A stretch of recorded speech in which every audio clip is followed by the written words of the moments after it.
morning, colleagues. Welcome to this month's Cabinet meeting. I think we're being live broadcast for publication. Item 1 is the minutes of the last meeting on the 19th of December, which feels like a lifetime ago. Can I accept those minutes as a true record, please? Thank you very much.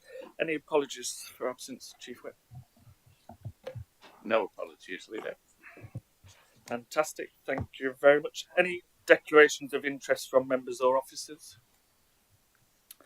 Marvellous. Thank you. Straight in then. Financial monitoring report for period 8. Councillor Jackson. Yeah, thank you very much, Chairman. Members will be familiar with the regular financial monitoring report. It's reported elsewhere monthly, but comes to Cabinet 3 or 4 times a year. You'll see from the headlines a predicted overspend of just £200,000. That's down from 4.4 million over the summer, and that's largely due to a lot of management interventions amongst other things. So pleased to move the report and happy to answer any questions. Thank you, Councillor Jackson, for that introduction, and cracking work to all departments and the finance team for closing that gap. Massive reduction. We're coming in just 200,000 overspend is a good position to be in, particularly if you look around at other councils. So thank you for that. Any questions or comments from Cabinet? I'll comment. Thank you. Yeah, thank you very much, Leader.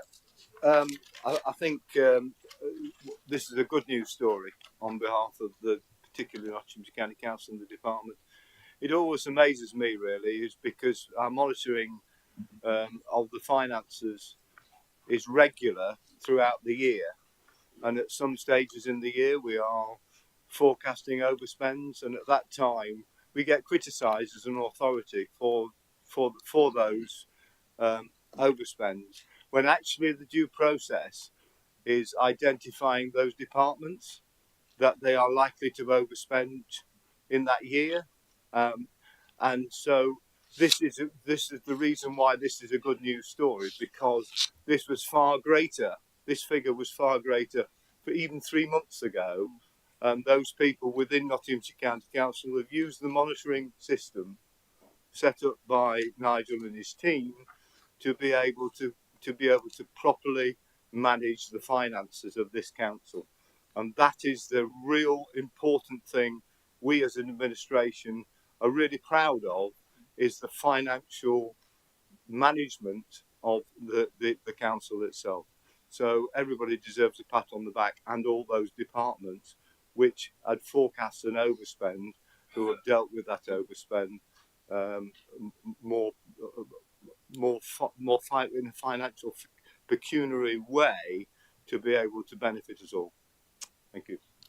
Thank you, Deputy Leader. No, quite right. And I know those panels take a lot of time every month, but they're working clearly because we're bringing it down, which is helpful. Recommendations are on page 22 then. All in favour of those? Thank you very much. Item 5 is 5A and 5B. Can I propose that we take those together? And I'll hand over to Councillor Jackson. Yeah, thanks very much, Chairman.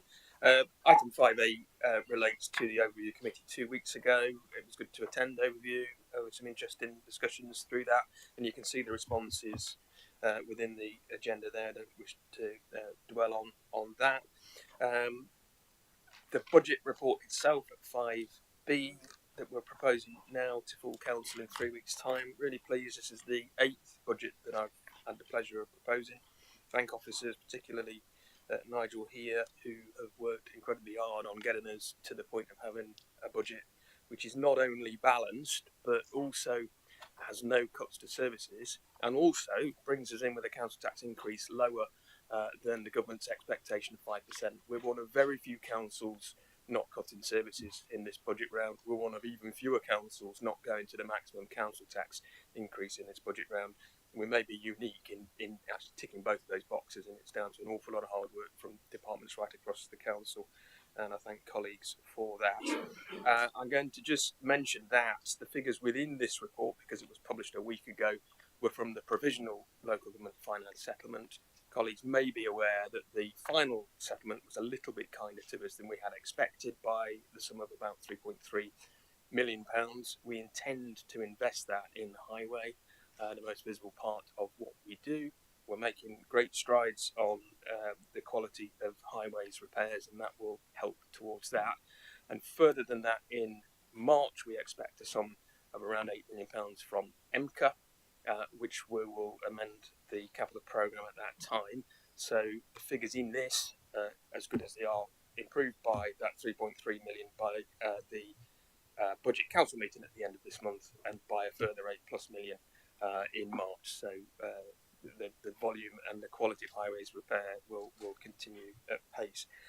Other than that, Chairman, we have a lengthy day in 3 weeks' time to discuss the budget and debate it in full, and to discuss any opposition amendments which are made, and I look forward to those. And so I don't intend to speak any longer on this. I'll formally move the recommendations at 5A and 5B. Thank you very much, Councillor Jackson. And first of all, thank you to the Overview Committee for their work on this, and also to yourself, Councillor Jackson, and Andre and Nigel's team, but all departments who have played a vital part into setting this budget. Not to echo everything you've said, Richard, but you know, it's a balanced budget. That's tough at the current climate. But not only is it balanced, we're putting an extra £60-odd million into services. So we're increasing our investment into services that our residents interact with day in, day out. We've done all that whilst keeping the council tax increase to the minimum, which is we've done that every year for the past 4 years. That's saved residents about £20 million in their pocket, which is good. And like you say, the financial settlement final figure is better than the provisional. We've listened to the priority of residents, which is fix the roads, and we're putting 3.3 million extra into that, which we've announced today. So that's great news, and thank you for everyone who's played a part in that. Councillor Clark, you indicated. Thanks, Leader, and to a certain extent, it's actually repeating some of the comments you've just made.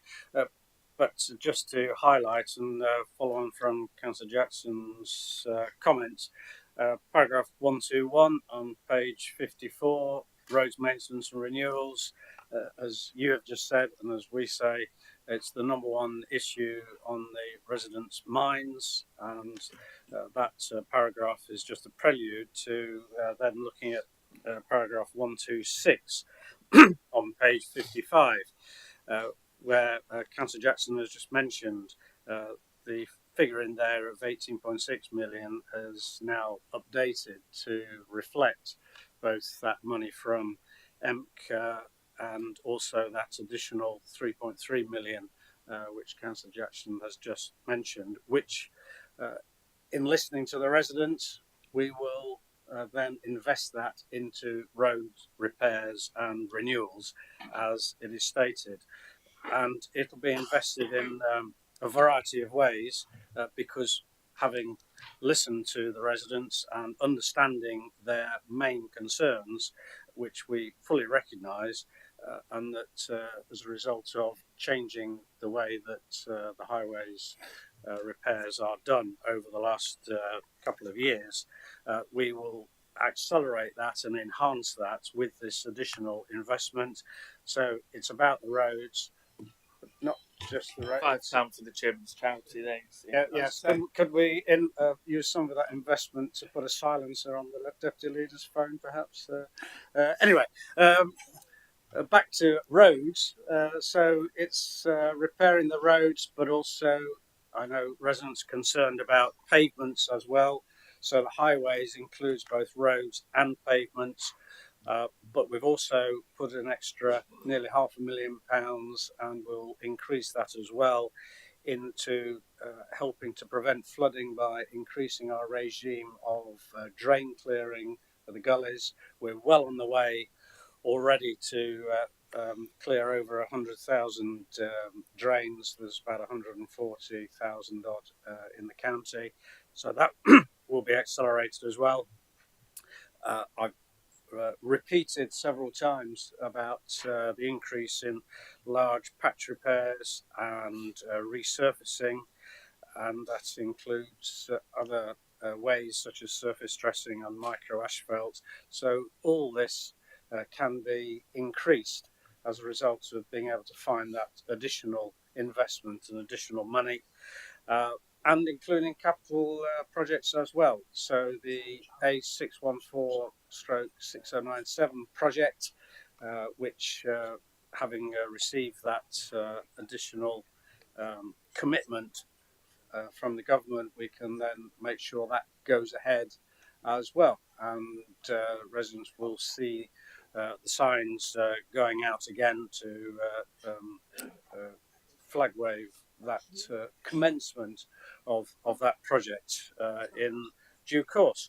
So it's good news, Leader, which we need to be relaying to the public, that we're using all possible resources to increase that investment, and with that additional 3.3 million pounds, then we'll be able to increase the road improvements as well. So very pleased to see this report, and very pleased to be able to describing that even further in 3 weeks' time. Thank you, Leader. Thank you, Councillor Clark. You're absolutely right, and that's not all, because we're going to amend the capital budget in March with more money from MCA as well. So it's their priority, residents' priority. It's our priority. We're doing all we can. Councillor Taylor. Thank you, Leader. Was partly reflecting on what Councillor Lawton said earlier about the scrutiny that we bring to budget throughout the year and not just in the annual cycle. I think that's helped us enormously across the council, specifically in my department world, that we've had a really keen eye on where the overspends are. You can see in the papers that we still face some challenges. Most of those come from market pricing pressures. I think the change in what I will call our approach to how we try and deliver services, certainly for social care, has been significant. A few years ago, we took what I think was a really courageous step. You know, we looked at our approach to trying to keep children out of care, to actually supporting families, and I won't call any of these projects, because I think it genuinely is about a way of living. It is an approach. It's not a project. So we've gone from whole family safeguarding and trying to do early help at the right time to rolling out the family hub networks. We've launched the majority of those in recent weeks, and by the end of March we will have launched all 18 of them across the county area.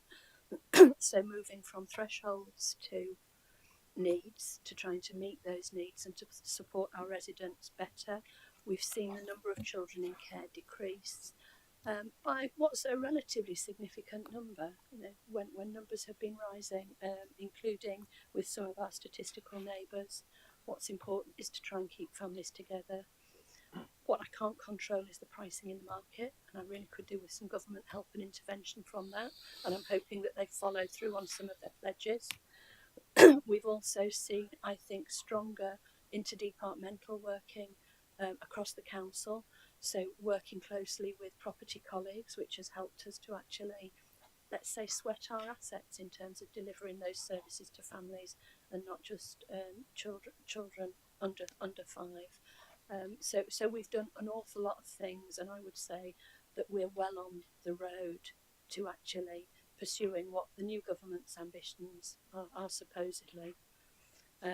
None of that's been done without a lot of innovation, thought, energy from the officers in the department, from officers in transformation, and from officers in finance and other departments. And I think it's important when we're doing the budget setting that we actually recognise it's that dynamism and tenacity amongst the officer corps which actually allows us to deliver what we do.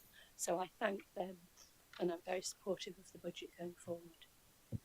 Thank you, Councillor Taylor. Just on the family hubs thing, I think it's been great watching those open across the county, hasn't it? We've put millions of pounds into those to make sure families have access to the services, and it's great to see that all 18 will be open shortly. So thank you for that.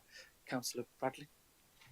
Thank you. Yeah, to pick up on what Tracy said there, I think it's absolutely right to say, and it's not just a children's thing, you're right, it's across council and a cultural thing, that actually the shift in the way we deliver those services over the last few years is something I think collectively we can be very proud of, in the sense that in making that change, that proactive set of services, that community focused set of services, and it's an ongoing piece of work, it probably will never be finished.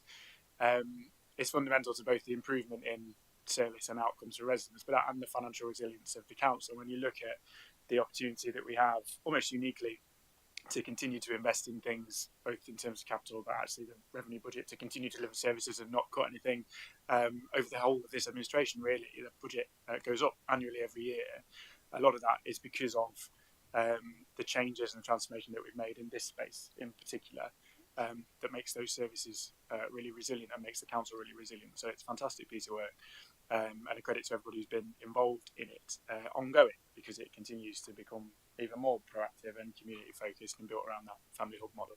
I think in the education world in particular, lots again to highlight. I mean, we spent 100 million quid on additional school places over the course of the last 4 years, and there is still 60% of that again still to come going forward in the budget. 4 new schools rebuilt to SEND schools, a new one on the way this autumn. There's been a huge amount of capital investment in school places, in school provision, and particularly in that SEND space, where overall in revenue terms, I think the budget has increased by over 50% over the last 4 years as well. We picked up on the huge challenges in those SEND services and the delivery of those services. And although there is a massive need for national reform and change, I think where we've had elements within our control, we've had a real focus on that, a real investment on in that, demonstrated by a 50% budget increase that we can afford to continue and continue to invest in, unlike so many other councils around the country. And all the data around that suggests that it is working and that services are improving in that space, notwithstanding a lot more work to do and a lot of national change still needed. So I think there's a really good story in but children's in general, as we discussed, and in this kind of education space for us to tell, and that continued investment, that continued priority around children and young people in the county. So all good stuff. And I would just end by saying, collectively, it's not an accident that as Nottinghamshire County Council we are almost uniquely financially resilient, almost uniquely able to continue to have a £100 million capital programme, to continue to be able to do all the good stuff that we do for residents. Extra money for roads is fantastic, and residents will want to see that, appreciate that. The key thing I think for us to remember is that comes from all of the hard work internally and that transformation and that work we do behind the scenes to make that feasible for residents and to be able to make those announcements at this kind of time of year. Spot on. All made possible by the flourishing of the transformation programme, which we've been driving. So you're absolutely spot on. Councillor Gill, thank you. Yeah, thank you, Leader. As you've heard from other cabinet members, really, a lot of my portfolio touches on those areas. As Ben has said about the new school builds and that, I think it's unprecedented how many new schools we've built over this 4-year term, and not only that, the expansion of schools to increase the amount of children that can go there. We've visited Ravensdale this week, which is going to be a state-of-the-art SEND school. Oak House is about ready. Be ready for our March meeting. Again, that's going to save this authority a lot of money. Costs a lot of money to run this place, and that is going to be pretty cost neutral, really, compared to here. So there's lots of things we've done. So whereas my budget might be slightly overdrawn for the first time, I think in the 4 years, a lot of the benefits that come from what I do goes into these other departments. For example, we're just in the process of opening a children's home in just outside Mansfield. That's going to save the authority in the region of £2 million a year. That's not going to come to my budget. That's going to go to Councillor Taylor's, which she's entirely grateful. I'm sure she's going to buy me lunch for. But that's the beauty of it now. Though we're not silos. We're not working as individual cabinet positions. We're working as a whole and talking to each other and making things happen. And I think that's been an incredibly positive transformation that we've done over these last 4 years. Really, I'm looking forward to the next few months to see how that goes, and hopefully we'll be able to continue this after May. Absolutely, thank you, Councillor Gilling. Councillor Colton. Yes, thank you, Leader. I'm actually going to take a step back to the last full council that we had here, where we had the debate around the library strategy, which, if I was being perfectly honest, in my almost 4 years on this council, is probably one of the best cross-party debates that I've took part in, witnessed and responded to. Following that, well, to unanimous support was given. There's been a few questions of how we're going to maintain our firm commitment to not closing libraries but continue to invest into them. And obviously, Leader, we had the pleasure of visiting Worksop last week, but also to the Performing Arts Centre in Mansfield, where we were completely blown away with the service that Inspire deliver on our behalf. And we even learnt that a certain member of the officer corps in this room present is a very, very good drummer.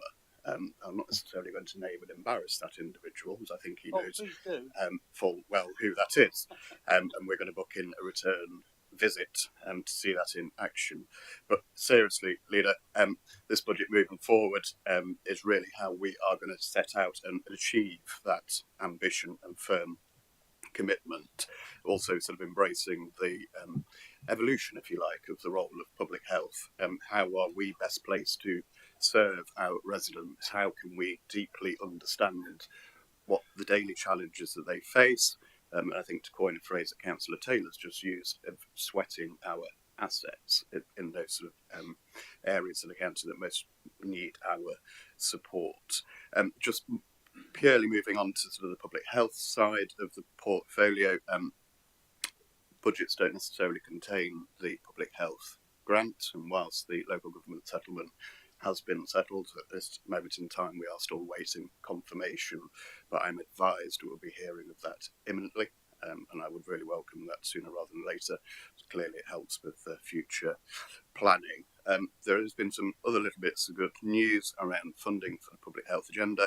So you may have heard me speak previously around some of the uncertainty of the substance use grant falling out of the harm to hope strategy as announced by the last government, that we have recently been given an indicative amount of £3.7 million. So whilst that is welcome, I welcome the government picking up the baton from the last government on this really important agenda. We clearly are in Nottinghamshire making great strides, and it has been referenced nationally several times.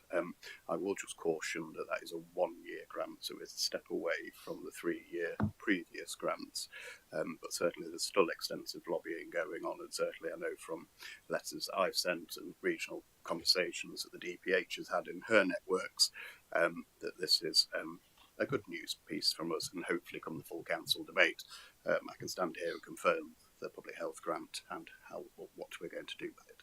Thank you. Thank you, Councillor Carlton. Just on the libraries, it's been a pleasure visiting some with you, and they really are at the heart of the community, aren't they? People go to learn some new skills on the laptops, or pick up a book, or go to knitting and sewing clubs that we've seen on baby and toddler groups, and brings every demographic, every age group together at a library. And I'm really proud of this administration's commitment to keeping them open, but not only keeping them open, investing, enhancing them, and protect them. And as you say, the budget we're setting today, or proposing to submit to full council, recommits to that record of delivery, which is really important. So we should all be proud of that. Councillor Lawton. Thank you very much. I'll just make a quick point, really. This budget is written right through the centre of it is the fact that 4 years ago this administration decided that it was going to look at the department and see how it can manage demand. And as part of that management of demand, the transformation programme, of which I just happen to be the cabinet member for. But at the end of the day, it's not about the fact that the budget is in such a good, healthy position where many other authorities are in trouble. It's down to no small amount down to the management of that demand, and the and people happily accepting change.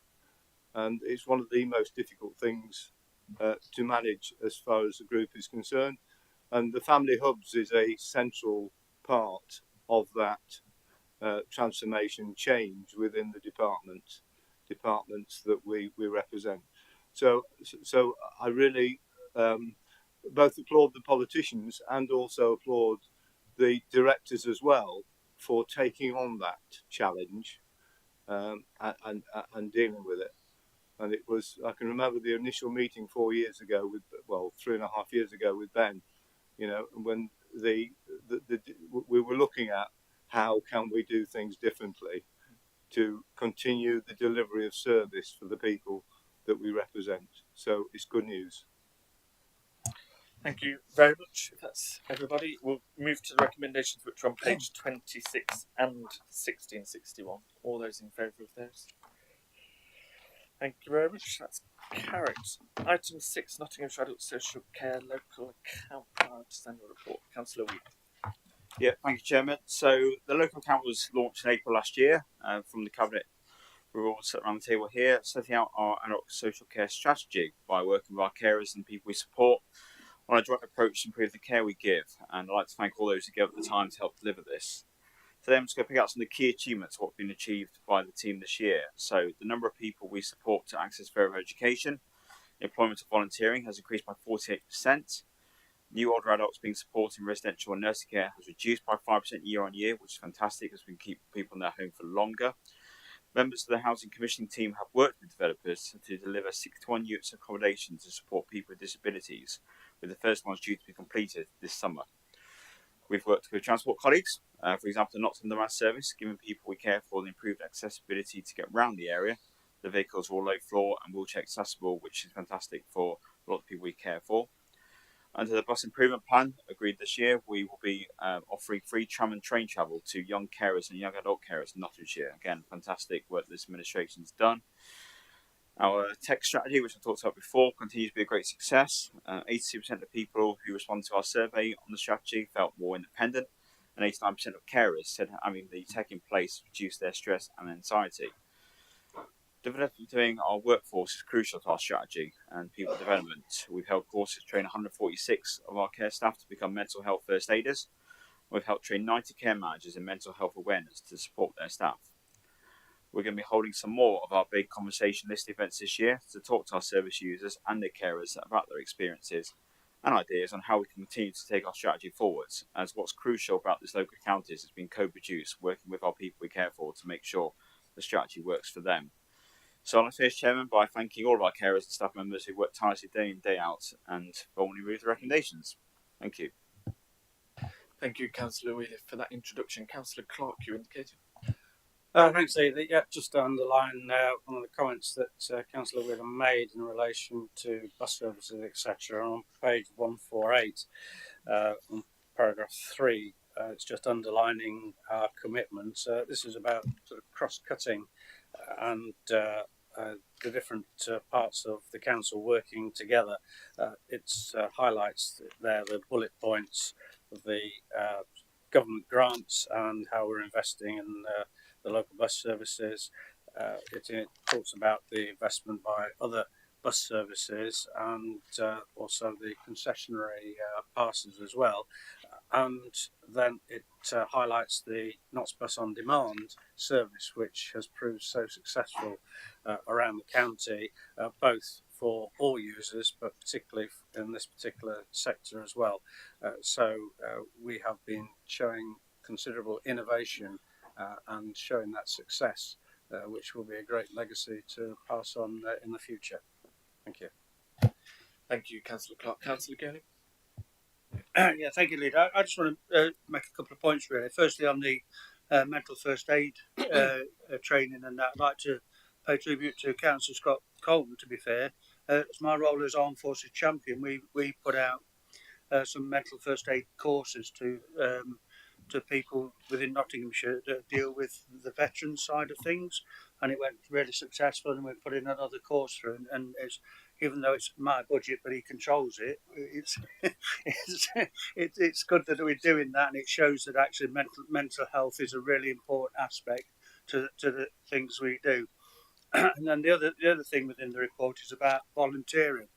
I've just been involved in setting up a Sunday roast for pensioners that miss out on their winter fuel allowance because of the nasty government's taking away the winter fuel allowance. And I've got pensioners that miss out on pension tax credits by 30 pence. So they're not rich, so they get a double whammy. They miss out on the pensioners tax credit and they miss out on the winter fuel allowance as well.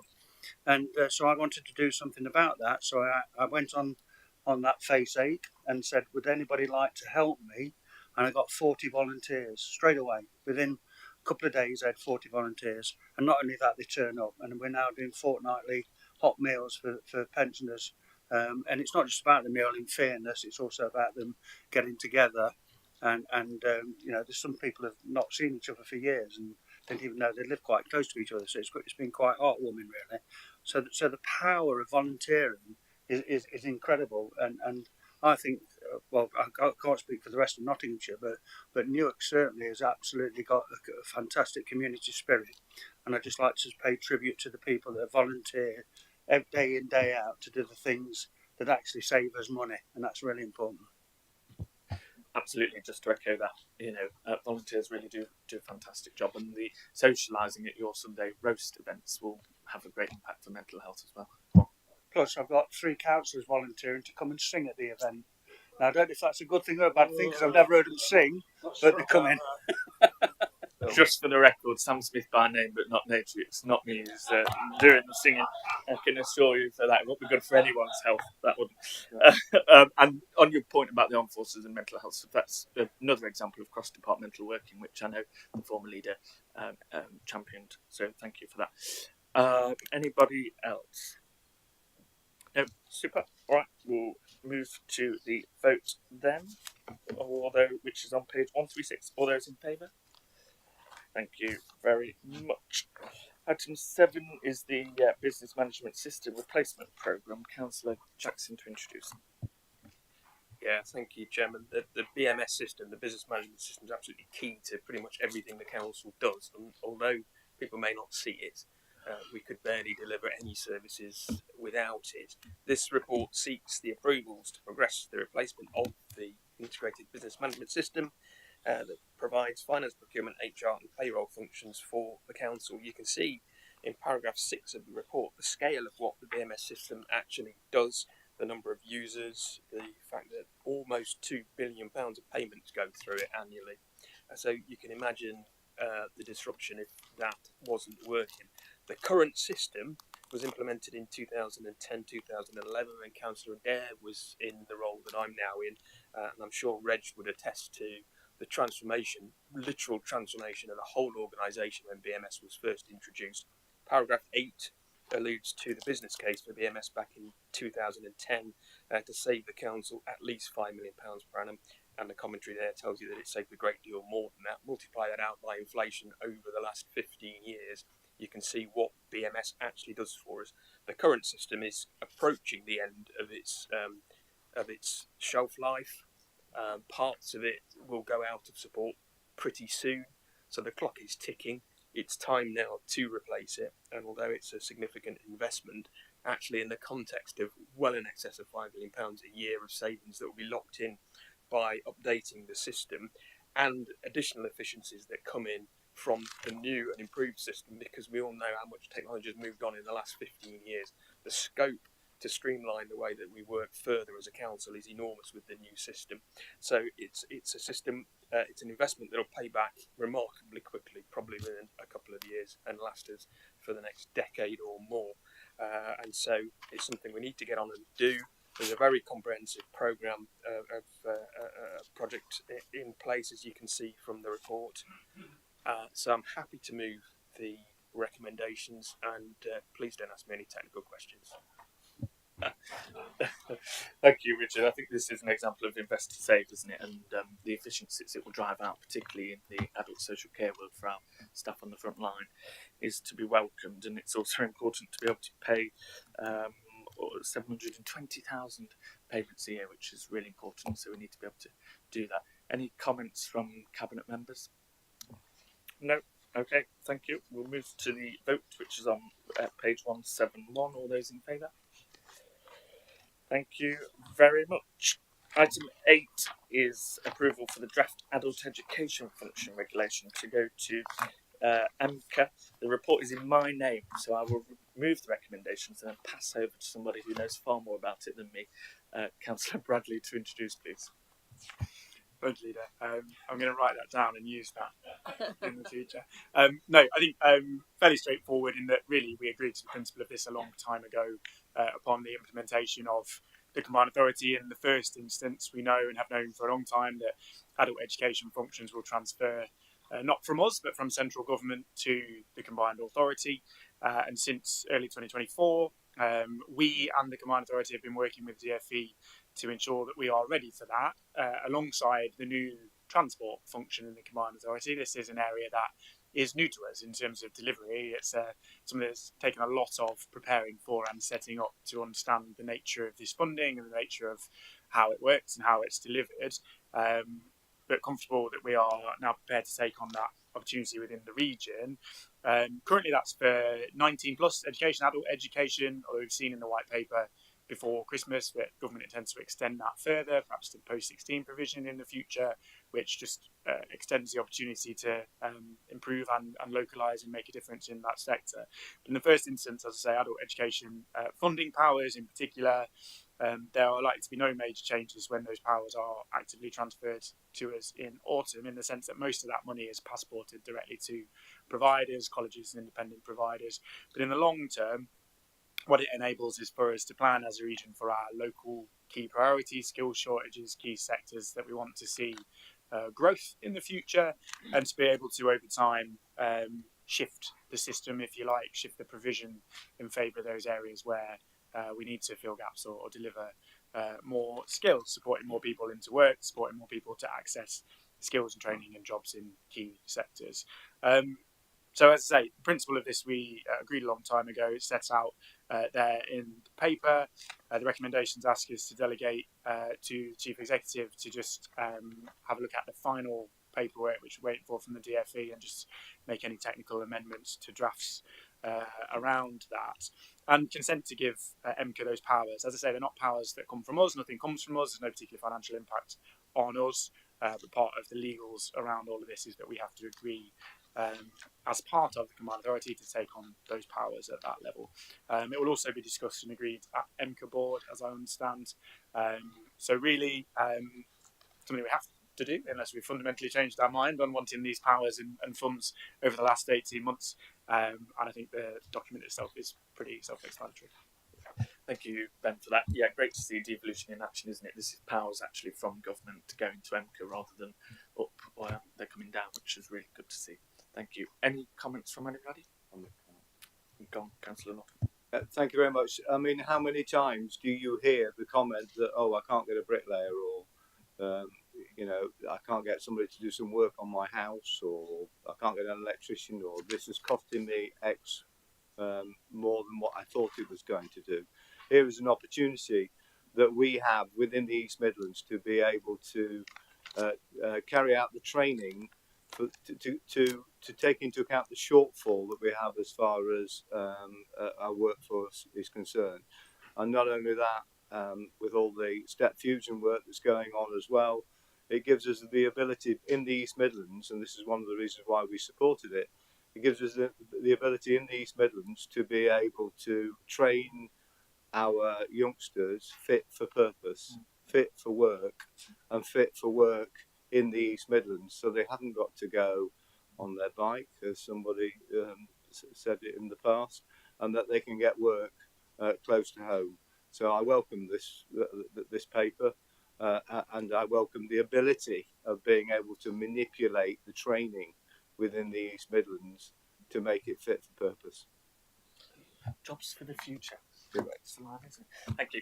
Recommendations are on page 189 and 190. All those in favour of those? Thank you very much. Item 9 then is catering and FM joint venture partnership and operation model. Just to remind Cabinet that there is an Appendix X to the report. Cabinet will be asked to move to a closed session to consider the exempt information following the debate and vote on item 9. So can we just keep contributions to item 9 without that appendix for now? Councillor Colton, please. Thank you, Leader. The report focuses on the recommendations for the future joint venture partnership and operating model for the catering and facilities management service, alongside new pricing for our school meal, cleaning, maintenance, landscaping and meals at home services.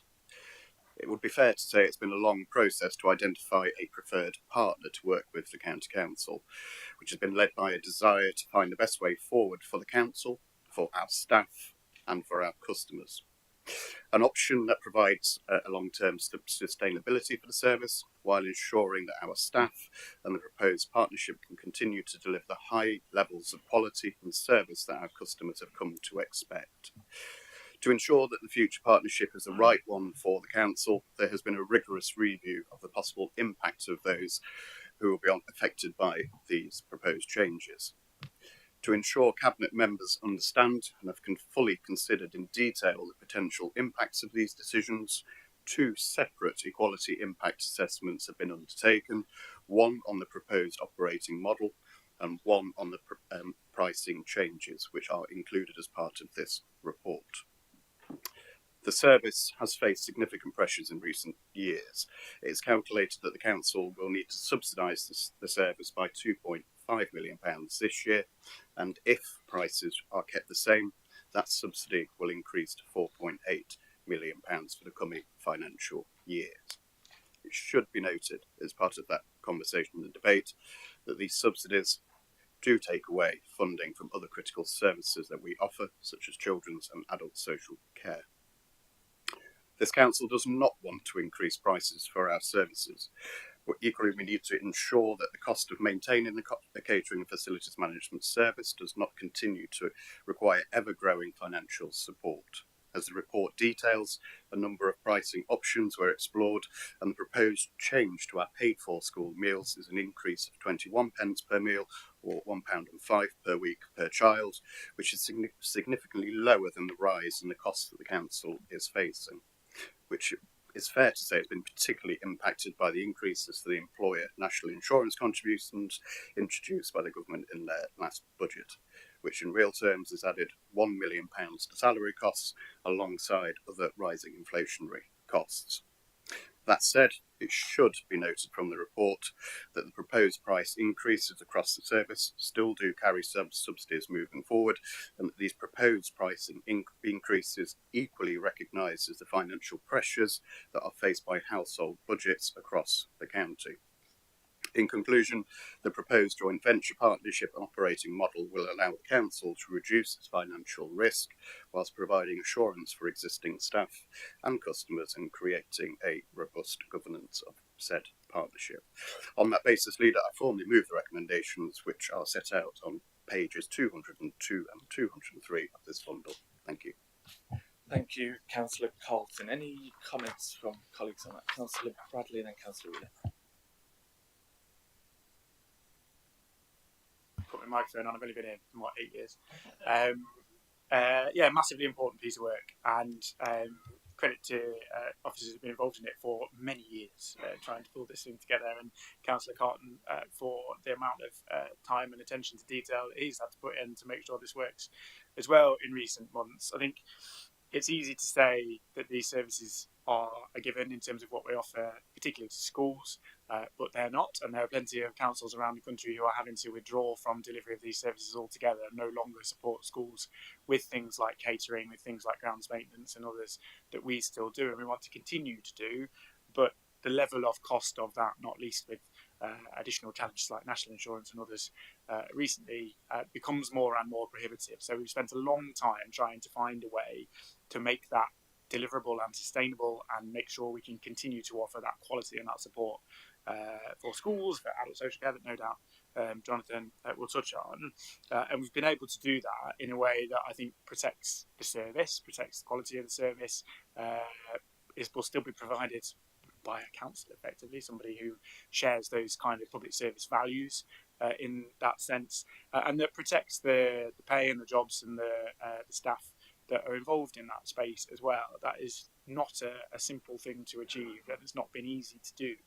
A really comprehensive and detailed piece of work over a long period of time, but it's an excellent piece of work, and it's absolutely the right thing to make sure this can continue to be delivered. So just really to flag the time and effort and energy, and thank everybody who's been involved in that. I think it's a really good outcome. Absolutely, and as you say, what this is ensuring is that the service continues at the high quality level that we expect, which is important. Councillor Wheeler. Yeah, thank you, Chairman. I think, again, just to echo Councillor Bradley's point about the amount of work that's gone in from both officers and councillors, and I sat on the scrutiny group before I was in the cabinet role, and there was a huge amount of information brought forward by officers, and councillors had the chance to participate in much or as they wanted, and some did more and some did less. Probably guess who did less and who did more. But the fact is that there was a lot of information brought together, and when you go through the report, it's clear that as a council, we're putting a huge amount of money into service. I mean, £2.5 million subsidy this year alone shows the commitment from the council, but at the same time, the service has to be able to be sustained long term, both from an Australian point of view and from children's point of view and in our schools. And while other councils are shutting down their services and putting the focus back on schools to deliver, we are looking to future proof the service going forwards. And this model looking at, which again is with I understand from a company that's backed by another council, so they've got that public sector experience there to be able to take this forward and to make sure to deliver that service for people. It's got to be applauded and welcomed. So while people may want to criticise, you look at the price put up there, it's clear from Councillor Carlton and the report that we should have put the price more. If we look at it from a pure commercial point of view, we're not. We're trying to absolutely keep it to the lowest increase possible while recognising there needs to be one to keep the service operating and going forward. So I think overall there's been a huge amount of work done by the council. I really applaud the teams involved with that. I think it's really for all of us to come together and recognise that the service can keep going forwards in a good place with our support. Thank you. Thank you, Councillor Reel. Spot on. Any further comments, Councillor Carlton? Thank you, Leader. And it's just to come back in to pick up on the points that Ben and Jonathan have made around sort of the role of officers in this. And I think it is fair to say this has really been a collective cross-council endeavour, whether that's colleagues from finance, procurement, from the catering team itself, transformation, the list goes on. And then also to build on your final points, Jonathan, around the role of scrutiny, that this really has the origins in that process. I think as a team that we've been trying to be as open and transparent, put as much information out there as possible, being brutally honest around the scale of the challenge. And then as Ben has articulated, there are other councils that are pulling down steel shutters, and that was certainly not our position that I thought was in the best interests of Nottinghamshire, not one bit. So for those opposition members that are present today, I do say thank you to your members that took part in that, equally to those that had dissenting views. Again, we were very honest to capture that in previous reports, and actually within some of those dissenting comments, to turn those into positives, where there might be a concern around the quality of the meal, that guarantee is firmly embedded into this. As I said before, I don't instinctively want to sit here and recommend to Cabinet that we have to put prices up. No one would want to do that. But equally, on the flip side, as members have alluded to that have spoken on this, we've also got a duty of care to our own staff in this as well. And this is trying to find, if you like, that compromise, that sort of halfway house that ticks as many boxes as possible. So on that point, I will close my remarks, Leader. Thank you. Thank you, Councillor Carlton. You're absolutely spot on, and I know it's been said, but just to hammer the point home, we haven't taken the easy option, which will have been to pull the shutters and close the service. We haven't done that. We are doing all we can to retain it by going down this route, keeping costs as low as possible and keeping the quality of meals really high. If you have a school meal or Meals on Wheels in the adults world, you're getting meals delivered to you that are full of nutrition, and that might be one of the only meals you get a day, and we are keeping on with that delivery and protecting that whilst reducing the subsidy from this council, which is important. So thank you for your work on this. It's been very difficult, but it's the right thing to do to keep the service maintained and delivering those vital services. With that said, I'll take the recommendations on page 202 and 203. All those in favour of those? Thank you very much. I now seek Cabinet's approval that the public be excluded for the remainder of the meeting on the grounds that the discussions are likely to involve disclosure of exempt information described in Schedule 12A of the Local Government Act 1972, and the public interest in maintaining the exemption outweighs the public interest in disclosing the information. Can I take a vote on that, please? Thank you very much. We'll now close the blinds and end the live broadcast.